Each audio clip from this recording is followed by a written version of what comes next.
The West study, of course, started when I was very young. I love him.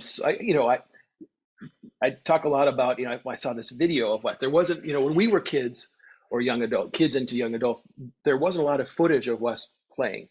There was this one episode of Jazz 625 from BBC television. It was about 35 minutes of him and I loved Wes from the records. I loved him. I loved him so much. And then saw that video, and I couldn't.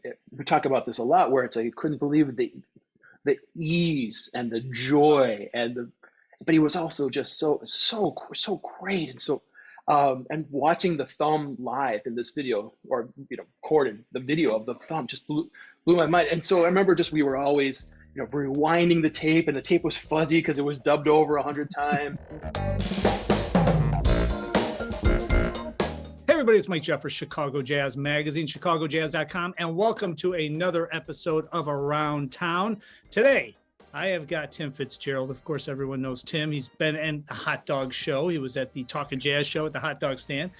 And but now we're on Zoom, and he is obviously in a club looking very, very svelte and getting ready for his gig. He has a new recording out with his group, Tim Fitzgerald's Full House.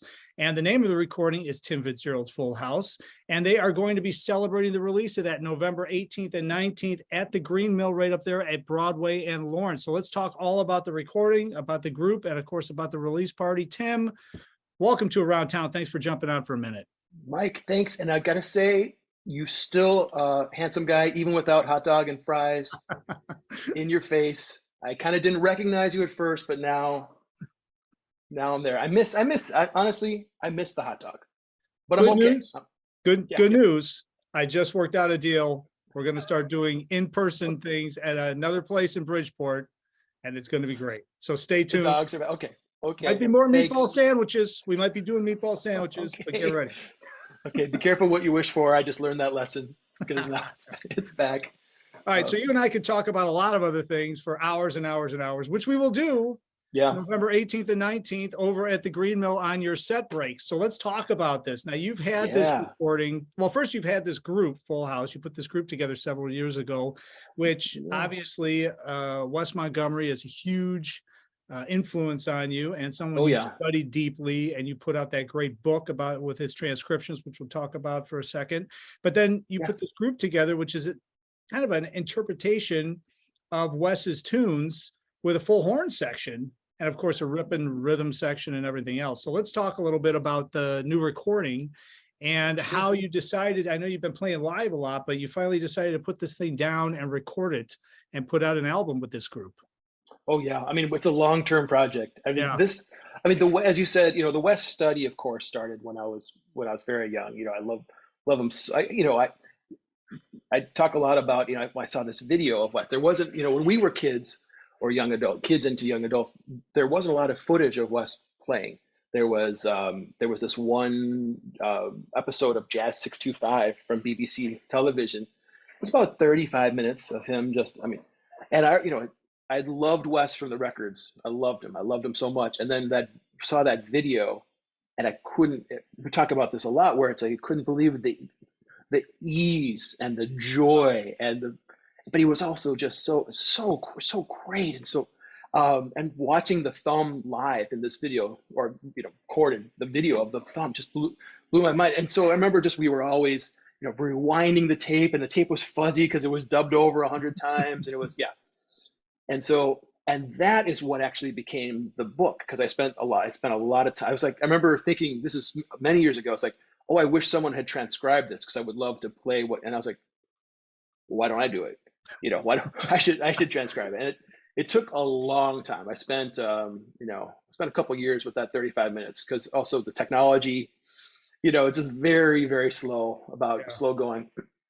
And so I finally got that book out, and I think it was about 2009 or so that book came out.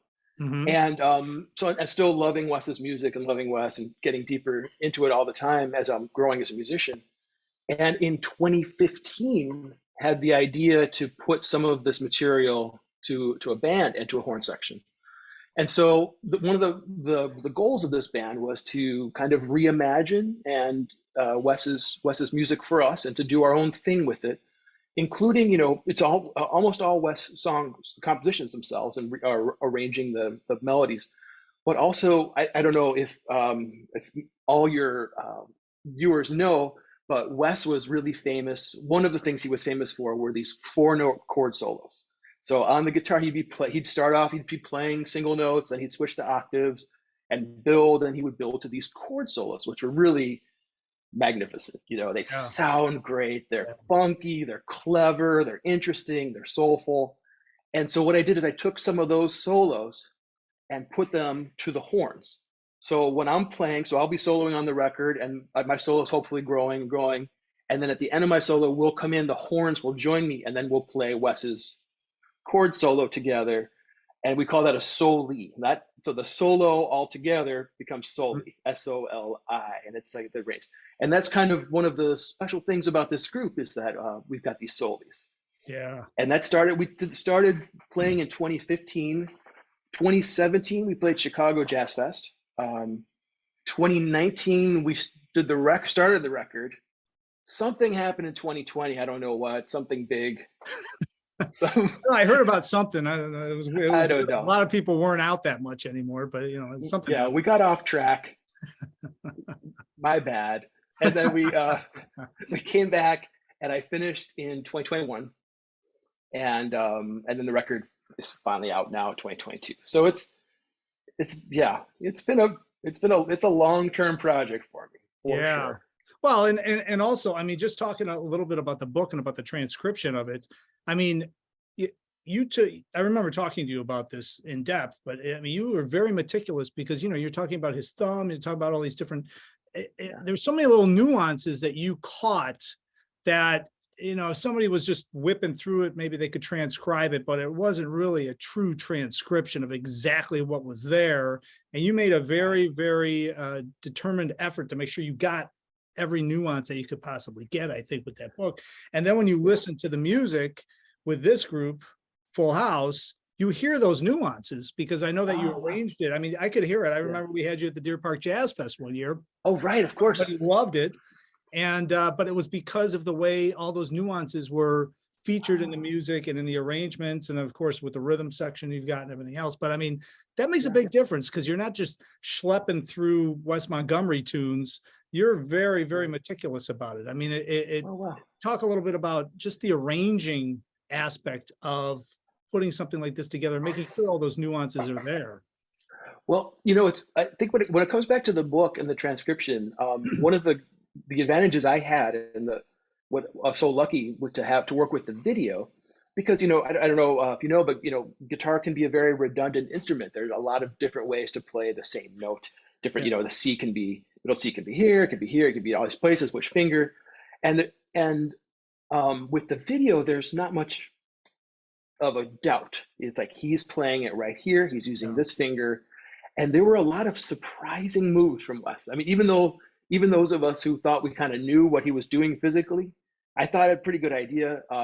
Also, you know, the person who really changed my world for understanding Wes's physicality, when I studied with Rodney Jones in the 90s, we really got into the physicality of Wes. How, you know, what fingers, how many fingers, 3, 2, you know, up, thumb, downstrokes. Is it a downstroke? Is it upstroke? Is it both? What's going on? And he really opened the doors for me to even start thinking about that. And he really helped me so much. And then when I spent all that time with the video, it's like, okay, now I'm seeing the physicality of what he's doing. But that's also for the book, but I think that's with us for sure with the band. But of course, we're not really doing, you know, we're trying to do it pretty differently than Wes in a lot of ways. Like I hope the foundation is exactly what he was doing. But then one of the goals for the record is, and the band in general, like for many jazz musicians, is we want to learn from what Wes did and build and internalize it and enjoy it and love it, accept it as this amazing gift to the world that Wes and his peers created, and to do our own thing with it. So the arrangements are pretty different than Wes, but inspired by. So it's like the idea of like sounding just like Wes or something. It's like, I mean, I couldn't if I wanted to. You know, if I wanted to be exactly like him, you know, I mean, good luck, you know, but it's also what I want to do is I want to get as close as I can to his music and then do my own thing Yeah. or our own thing with the arrangement. So yeah, so it's definitely, I think that foundation, I hope that I'm really glad to hear that foundation shows in some ways. It's Well, important. and I mean, it's an homage to Wes, really. I mean, Oh, that's for what sure. this is, and For the sure. before we get into the horn section, talk about the rhythm section, because that's one Yeah. thing that, well, and that's so important because everybody, I mean, the reason why I love listening to Wes, and I'm a drummer, is because it doesn't matter what's happening. He could be playing a ballad, it is grooving. I mean, Yeah. there's a strong, heavy pocket, man, no matter what tempo, what's happening. And that's part of the allure of the whole thing. I mean, that's one of the reasons why I love Pat Martino so much too, man. I mean, that pocket, he wasn't messing around, and Wes was not messing around. So talk a little bit about how important it is to have that rhythm section. Who's in the rhythm section on this recording? And, talk a little bit about that rhythm section and how that pertains to creativity on the guitar, just in general. I mean, having that bass underneath you when you're soloing. Oh yeah. Well, so the rhythm section for the Green Mill Show and the records, it's the same. We've got George Flutis drumming, drums and cymbals. George, who's also known as Force of Nature. I don't know.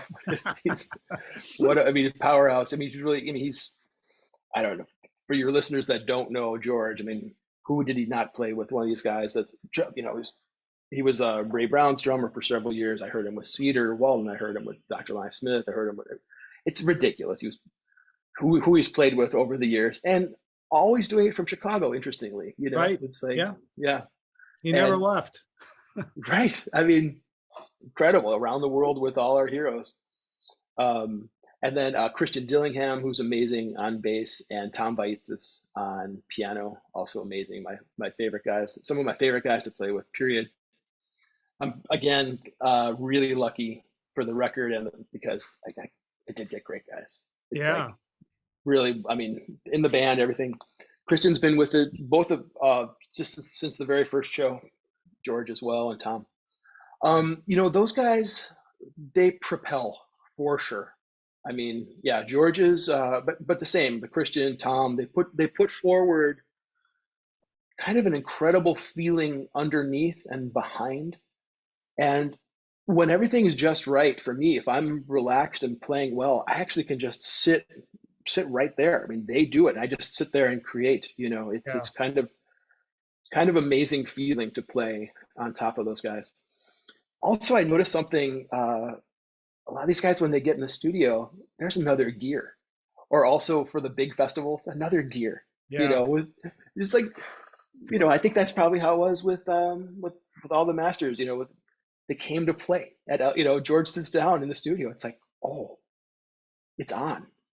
you know, but he's still laughing and being Sure. his goofy self.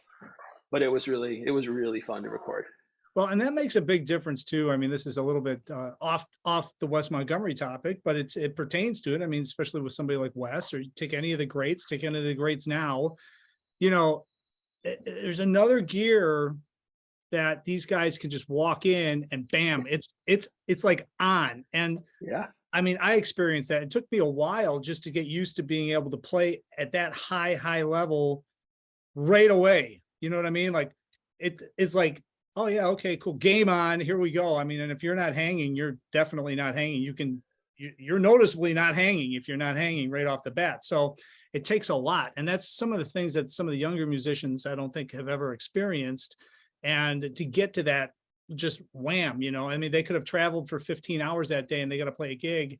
They're not phoning it in. It's like going down. And that's one of the things that this band that you have, that you hear right off the bat, because I mean, when you guys hit the stage, it's like swinging, man. It's on, So talk a little bit about the horn section too, because this horn section takes a certain horn player to be able to play this kind of stuff and put it in the pocket where it needs to go. So talk a little bit about them.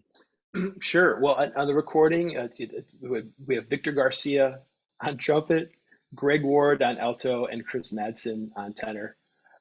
Yeah, they're amazing. And then for the Green Mill Show, we've actually got Marcus Carroll subbing for, who is outstanding, subbing for Victor. and we have Brent Griffin Jr. subbing for Greg. Greg and they're both out of town, Greg and Vic. And Brent Griffin, well, I don't know if I should say this. I've given him the nickname. It's BG Jr. are his initials, so I call him Big June.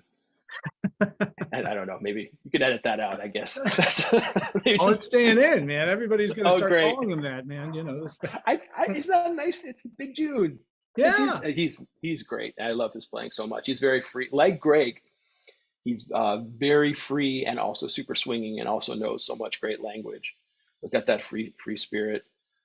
Victor, what a monster! I mean, Victor's a great soloist, but also can play lead, plays the hell out of the parts. Marcus, same thing, great, power players, creative. Chris Madsen, kind of underrated in some ways, not underrated with me, but I think just absolute fantastic musician, killing, swinging, big sound, clever, interactive. Yeah, I mean, every one of these guys they're my heroes. Honestly, they play. I want to play as well as these guys someday. They're amazing. Well, so let's remind everybody: Green Mill, November 18th and 19th, 8 p.m. till midnight. Of course, greenmilljazz.com is the website right there at Lawrence and Broadway. All roads lead to Uptown, as the great Dave Gemolo usually says. Yeah. And let's send everybody over to timfitzgeraldmusic.com so they can pick up the release. Of course, it's on Cellar Music, so congratulations on that. Cellar Live, cellarlive.com, and it's on Cellar Music, right? That's the record label. Cellar Live, I think, is the label. We should know this. Well, either way, it's there and it's been recorded and all that good stuff. And we were talking before we came on. I mean, you've been doing some playing. You go to Alaska. You just came back from Alaska. You're talking about some European things and some other things that you're working on for the 2023.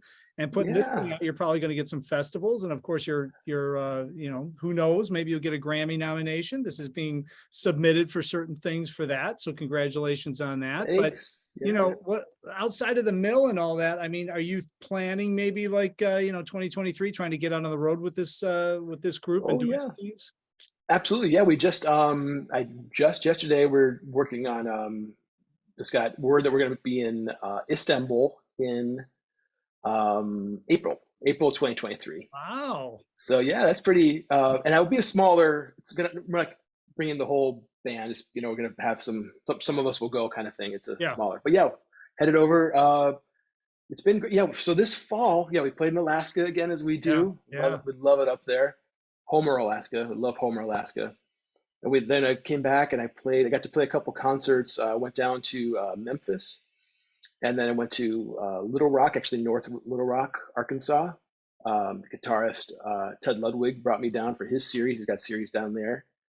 And then I think I was talking with Abigail Rickards, a singer I love working with, and I think she's going back to Mesro. I forgot when I think she's talking about right in the new year. So go out to New York again. Yeah. So it's like it's rolling a little bit. There's some talk.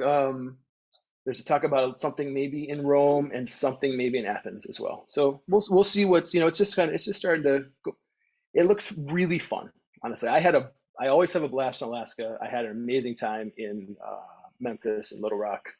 So I'm into it. And my guitar has not been destroyed on the planes, so that's it's a plus.